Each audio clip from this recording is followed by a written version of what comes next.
Obviously, Virginia is very bold, and she's humble in that as well. And my biggest takeaway is that God places you in certain situations and in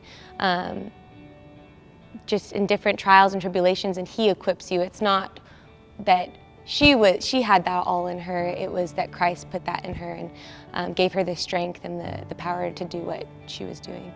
Can I imagine renouncing my faith and being in that situation like Virginia was in? I have thought about that because, you hear about that in the world a lot today, and I'm very grateful for where I live in the United States that we're not having that, and I just know that I just had to be born somewhere else, and it could be a complete different situation. I think I would like to say that I would never do that, and that's because I'm a Christian. That's the most important thing to me.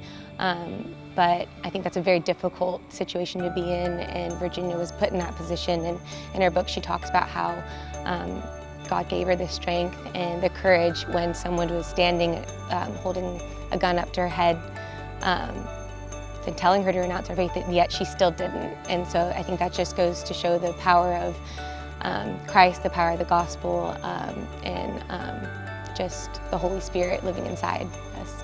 I think it's incredible. And you see in the Bible, there's all these different stories about how God uses these almost impossible situations and creates them.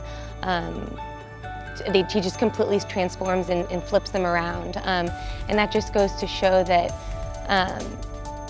we're not in control, God's in control. And her assassin obviously had things going on in his life, and something that she said or the way she acted is just flipped in him.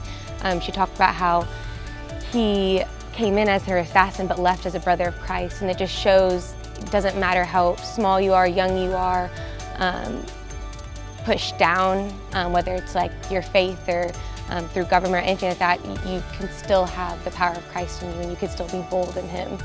Because everything was pointed against her at that point in time, and all she had to lean on was her faith, and that's exactly what she did. And she's alive, and she's here, and she's preaching to us, and just spreading the good news, and that was God's will.